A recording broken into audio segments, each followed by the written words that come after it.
गिबियावनो खुलुमबाय बयनिसिमबो नोंथांमोननि मिडिया आरो बयबो नायगिरिफोरनिसिम आंनि गाहाम हामलायनाय थाबाय। दिनै बे बिजनीनि बरलागाव टेंफाख्रि फोथाराव बर' थुनलाइ आफादनि 65थि बोसोरसालिया जथुम्माया दिनै जोबथा गेवलां मेलजों जोबनानै थांबाय। दा बेवहाय आङो गुबैयैनो बे बिजनी ओनसोलनिनो आंनि न'आ गामिया बेनिफ्राय 7-8 किल'मिटार सानजाहा दावरायबारि होननाय गामियाव आङो बे ओनसोलनिफ्रायनो फरायनानै बर' मिडियाम फरायनानै गुबुन गुबुन बिदिनो स्कुल कलेज इउनिभारसिटि फरायनानै आङो ACS अफिसार बुंनो थाङोब्ला बर' मिडियाम फरायनानै आङो गिबि माने बर' मिडियाम फरायनाय सासे ACS अफिसार होनना बुंनो हायो। दा बे बर' थुनलाइ आफादनि जथुम्मा जिहेतु बर' राव थुनलाइ बा बर' हारिनि सोमोन्दैनो आं फंनैसो बुंथिनो सानदों जे बर' रावा बोरैहाय माब्लानिफ्राय माबोरै जौगाबोखो, बर' थुनलाइया बोरै जौगाखो, दा जोंनि बिनि स्टेटास बा स्टेन्डार्डआ बबे बिथिंसिम बबे मानदान्दासिम सौफैखो बेखौ जों बुंनो थाङोब्ला आं स्टार्ट खालामगोन जे 1847 मायथाइयाव जेब्ला BH हडसनआ दार्जिलिंनिफ्राय वेस्ट बेंगलनि दार्जिलिंनिफ्राय ब्रिटिश आमोलावनो माने भकेबुलारि क'च दिमाल एन्ड बड' होननाय जे डिक्सनारि गिबिसिन दिहुनदों। बेवहायनो जों नुनो मोनो जे बर' रावखौ जे साफायनाय महरै जे बर' रावा जे मोनसे राव बेखौ दिन्थिनाय बे भकेबुलारिनि गेजेरजोंनो स्टार्ट जादों होननानै आं सानो। आरो बिनि उनाव जों बुंनो थाङोब्ला 1847नि उनावहाय माने 1851 मायथाइयाव माइल्स ब्रनसना फार्स्ट एसामिस डिक्सनारि रनसायदों। बे हिसाबै एसामिस माने असमिया रावनि डिक्सनारियासो बर' रावनिख्रुइबो उनाव फोसावजानाय साफायजानाय होनना जों बुंनो हायो। 1847 बा 1847 मायथाइनिफ्राय फैयै फैयै 1915 मायथाइयाव जेब्ला हाब्राघाट दुधनि कृष्णाइनि दैखंखलारि माने गवालपारा ओनसोलनि हाब्राघाटनिफ्राय बर' सात्र सन्मिलनिया बर'नि फिसा आयेन 1915 मायथाइयाव पाब्लिश खालामो बर' रावजों बांला माने स्क्रिप्टजों। बेनो बर'नि गिबिसिन फोसावजानाय बर' रावनि लाइसि होननानै जोंहा बर' थुनलाइनि जारिमिनाव लिरनाय दङ। बिनिफ्राय 1919 आरो 20 मायथाइयाव क'क्राझारनिफ्राय ओंखारनाय बिबार लाइसि, बे सतिश चन्द्र बसुमतारी, दारेन्द्र बसुमतारी आरो गोबां जोंनि बर'नि गोदोनि सानसुमै जोहोलाव गेदेमा बिथांमोनहा बे बिबार लाइसिनि गेजेरजों बर'नि राव थुनलाइखौ फोरमायबोदों। बिनिफ्राय बर'नि गुदिसिन फाउन्डेसन अफ दा बड' लेंगुवेज लिटारेचार होननानै बुङोब्ला 1952 मायथाइनि 10 नभेम्बराव जेब्ला बर' थुनलाइ आफादखौ जोनोम जाहोबाय, गायसनजेनबाय बासुगावआवहाय, क'क्राझार जिल्लानि बासुगावआव, बेनिफ्रायनो बे बर' थुनलाइनि जिथु धारा बा जार्नि बेनि दावबायनाया फैयै फैयै फैनानै 1963 मायथाइयाव जेब्ला गिबि खेबनि थाखाय LP स्कुलाव बर' मिडियामखौ दिहुननाय जाबाय। बेनिफ्राय 1976 मायथाइयाव गिबि खेबनि थाखाय HSLC बा मेट्रिक आनजादखौ होजेननाय जाबाय। बिनिफ्राय बे बर' राव सोलोंथाइ, बर' राव थुनलाइनि धाराया गोजौनिफ्राय गोजौ जाबोदों।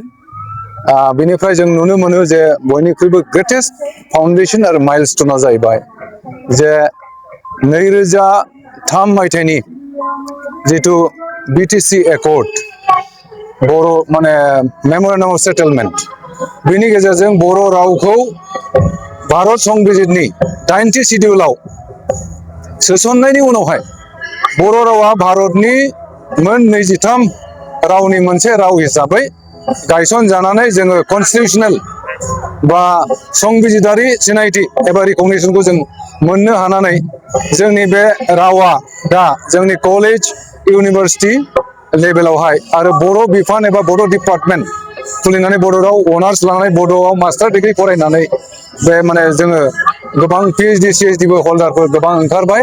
बेनि गेजेरजों बर'फ्रा बा बर' मिडियाम सोलोंथाइनि गेजेरजों बर' राव थुनलाइ गोसारनायजों लोगोसे दा जोङो गावनि रावजों लोगोसे गावनि हारिखौ गेरेमसा एस्टाब्लिस खालामनायाव गोबां बिहोमा कन्ट्रिबिउसन होनायखौ जों नुनो मोनो।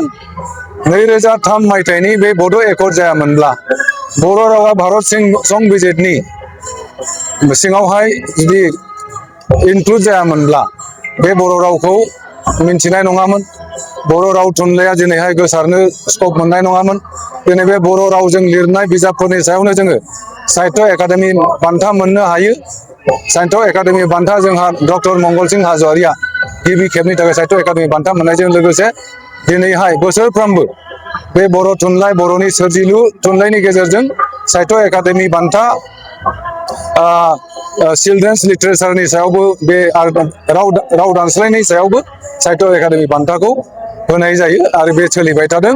बेनि अनगायैबो जोंनि ग्रेटेस्ट मोनसे एडभान्टेजआ जाहैबाय जे union public commission, union public service commission आरो आसाम पाब्लिक सार्भिस कमिसनावहाय बे बर' मिडियामखौ जों लिरनाय माने बर' लिटारेचारखौ मोनसे साबजेक्ट हिसाबै लानानै माने बे बादायलु आनजादाव बाहागो लानो हानायनि मोनसे खाबु जाबाय। जों नुनो मोनो जे इण्डियान फरेन सार्भिसावहाय रुपज्योति कार्जि बिथाङाबो बर' लिटारेचार साबजेक्ट अपसनेल लानानै इण्डियान फरेन सार्भिसाव माने जइन जानो हादों। दा बिथाङा गुबुन गुबुन कान्ट्रियावहाय एम्बासेडर बा कनसुलेट जेनेरेल जानानै दंहैयो।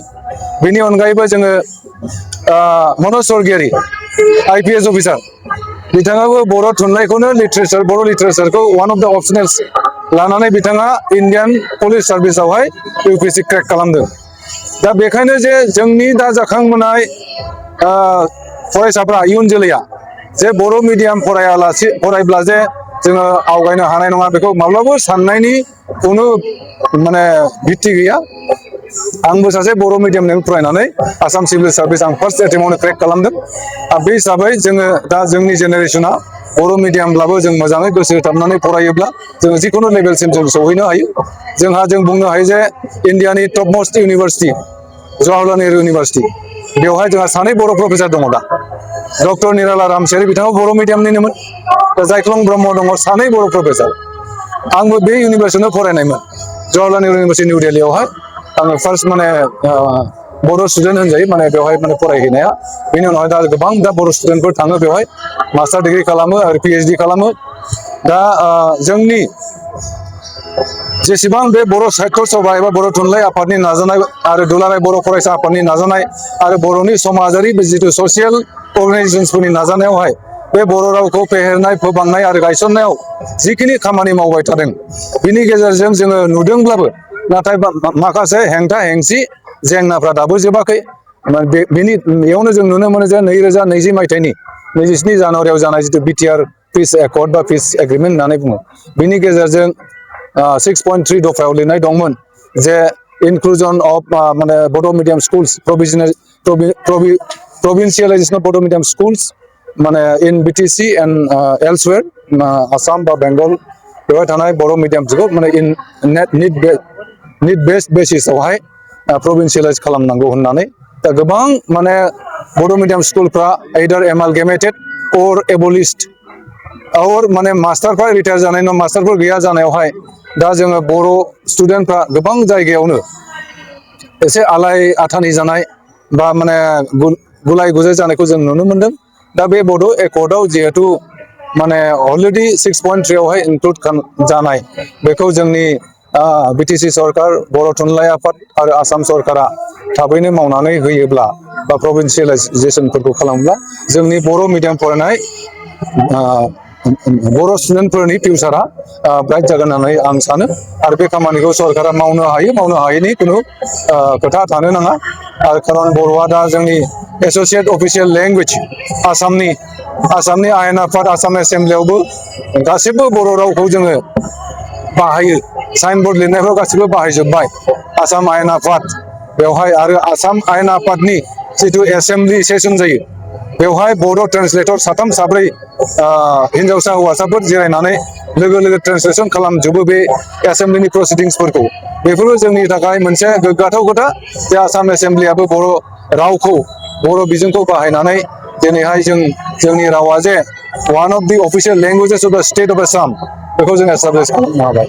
दा बेखायनो आं सानो जे बर' राव थुनलाइया मोनसे गोजों फिउचार दङ। थाबैनो जोङो बेजों लोगोसे एस्टाब्लिस खालामनो हागोन। आरो बे बर' राव थुनलाइजों लोगोसे जोंनि हारिमुवा जिहेतु एसेग्राब गोख्रों गोगोम बर' हारिमुनि माखासे 21टा item 21 items of Bodo culture have been accorded geographical indication approval from Government of India.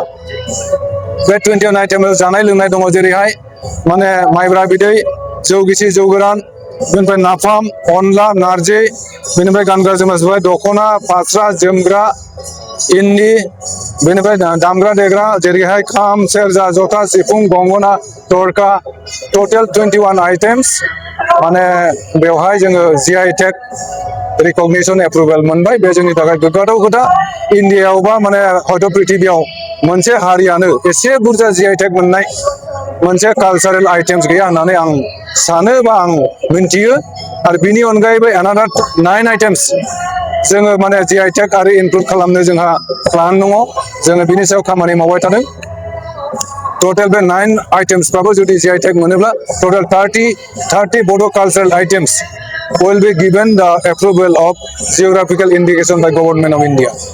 गतिके बेखिनि खोथाखौ आं सुंद'यै बुंबाय आरो बयनिसिमबो साबायखर बावबाय गोजोन्थों।